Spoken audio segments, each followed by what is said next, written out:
All right, folks, so one of our hot topics that have brought heated discussion across the nation, and I suspect will continue for a while, the potential request by our Prime Minister for imported labour in the construction sector. The reason? A shortage of workers.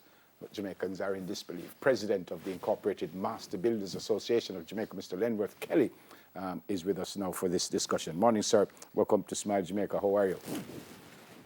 Good morning, Devon. Yep. Morning. Let me start with a quote that's attributed to you. Where is the data that shows there's a labour shortage?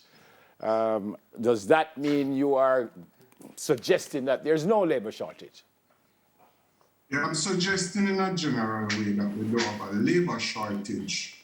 What you have is localized shortages. So you may be in a particular area and you may need some masons. They are not there. You may have to move masons from another parish, host them so you can get whatever you need to get done going.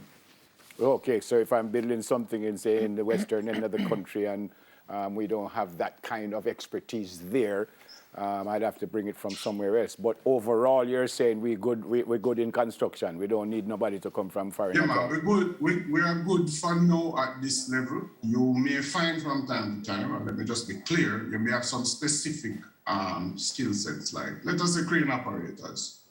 We were doing really much crane jobs for years, so there's a whole bunch of jobs that require cranes.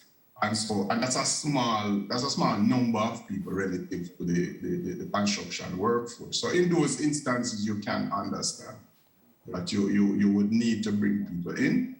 And what we certainly are about is to encourage peering when you grant a work permit. So we don't have to keep importing certain things. So we have people who will be trained, you peer them when you grant a work permit. So we know where somebody is developing that skill set. There has been heightened activity in the sector. You've pointed this out. We see construction happening every single where, which is a good sign. Where do you think then, Sir Kelly, that the Prime Minister would have gotten this information that would have, I guess, fed into his statement? I don't know if I'd believe that he's unaware, because I know he'd be obviously following what's going on in the industry. I would have an idea. So where do you think the call came from? All right, so to be fair to the PM, he did say that it may be necessary. Right, he never said it isn't. Right, okay. Exactly, right. Correct. But government has the big picture. They know what's coming. And they would normally know these things years in advance. So let us say construction is a strategic growth area. These huge projects are coming, and a lot of them are really government projects too. Mm-hmm. Let us ramp up the training in advance for that. 2-3 years in advance, ramp the training up, because then you are in control of the polytechnics and the training institutions. And so you really need to be able to meet what you're planning for in every respect. And so that is the point we are consistently trying to make. Mr. PM knows these projects. We don't know. We don't know what these projects are. But let us say if it's in BPO or wherever it is, the workers will be required. So let us get the training going. Hotels are coming. Mm-hmm. Let us run training for those too. And so that's really where we are looking. Yep. Sir Lenworth, going back to what you said earlier about localized shortages. So again, if I'm building a hotel in the West and I have to bring in 17,000 people from Kingston and put them up and pay for them in hotel and then have to pay them to work, isn't that a huge problem though? No, you don't really. No, never. You don't have to. And I will get a bit granular. You don't have to host everybody. Workers are itinerant. Workers tend to go where jobs are. Right. Which is times you find when we do these mega projects, a whole bunch of kind of squatter settlements kind of come in, because people come down and knock up a little shake because they can't travel from his parish. When they get paid, he's spending all the money on transport.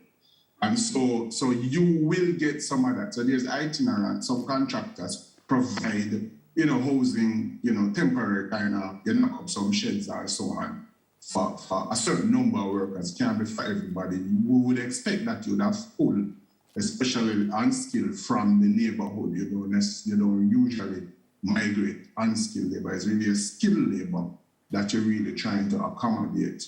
And so you will need to, the contractors have had to do that over the years. So that's kind of part of the course. Have we lost any of our skilled labor to the United States or other countries? I know. Yes, man. All right, Sim. So remember now what's happening. You have to understand what's happening in the US. You know? So they have work and not enough people. Additionally, once our artists, there's not much happening here, and they get an opportunity to go overseas, they grab it because the earning power is so much greater. I mean, the US dollar, it's so much more. And certainly we see, you get that attrition, people go, and if they get settled and they can be legitimized, they don't come back. I mean, there are even people who go every year for farm work. Farm work, so much more than they would earn here. So they go, they don't miss that. They go farm work, it's guaranteed work for whatever number of months. So it's not even just in their own skill that they go. So the US market is really sucking labor, and certainly the English-speaking Caribbean would be a prime area to pull from. It's not just Jamaica, they pull from Trinidad, Barbados, and other islands too. Yeah. Who does the training, Sir Lenworth? Because a couple of folks have said that Heart is not delivering. So who are there? Your Master Builders Association, you have any training arm that you could bring in folks? Who does the training? Yes, we do training, and we do training in conjunction with Heart. So this is training of what you call tradesmen. We do workshops and so on. We ensure Heart is involved because ultimately we want these guys to be certified, so we don't train outside of Heart. Just make a comment on Heart though. We need to hear from within Heart what the issues are at Heart. We have a MOU with Heart. We join with them and do a whole bunch of stuff with them. I know we're trying to assist them with getting our workers. So you know all the Jamaican workers have come aboard. Largely is apprenticeship. They leave school, you have an uncle who is a carpenter, you go work with him, you develop the skill. So you never had certification in the proper sense of the term. And so we're working with Heart to have a program to get what we call job site certification of these skill sets. These people have been there 10, 20, 30 years. But we're working a program in conjunction with Heart to try and ramp up certification of these people. That by itself doesn't add skill sets to the industry. It's a new people coming in that will add the skill set. Now remember, when you come to a Heart, you have the theory and some practical knowledge. We encourage all contractors everywhere to facilitate Heart when they want to send their students a practical training. They have to get it in the industry, so we have to facilitate that. When they are done, you may decide you want to take on 2-3 Heart guys and keep them for a couple of years so they can hone that skill. Because when you come to that, you don't have the skill level that is really required. You develop that with a couple of years. Yeah. But put the product out and the industry will help them to develop. Yeah, my dad would say you can get a QBE while you're working. It's a qualified by experience, right? That's how that comes. And so you're positing, Sir Kelly, that we pull the unattached youth off the corners and get them into these programs, and that would be a source of labor for us? Oh, certainly, because remember now, construction is one of those industries that would mop up. So let us say a guy has, may have even gone to jail, done something. We don't hold that against him. Come out, him want to work, him want to do honest work. He's employed because everybody deserves that chance. We have youths, and we know there are challenges, but we can't give up on our youth. That's the first thing I say. We have a responsibility to them because totally ignoring them, what exactly are we breeding? We have other issues that we complain about, crime and so on. So we must engage them. We don't have a choice. Have to engage them, get them in, like what the PM says about the mandatory training and so on. We are all for that. Get them in. We are prepared to assist in every way we can, but we must get those youths into programs. And the pandemic has really kind of exacerbated that problem because maybe a guy from grade 9 hasn't been back to school and then just out there. And remember, when people get hungry, they will find food. We may not approve of the method they use. Yeah. We end where we start. We're in good stead. We don't have to bring in nobody, right? Not at this moment, but as I said, I will make the point again.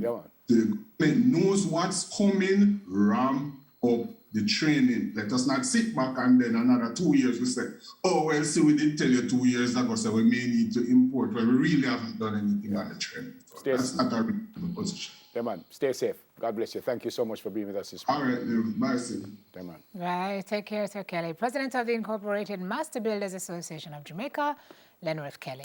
On the other side of the break, we find out about Administrative Professional Week. Sam Rooney will have that one. Stay with us.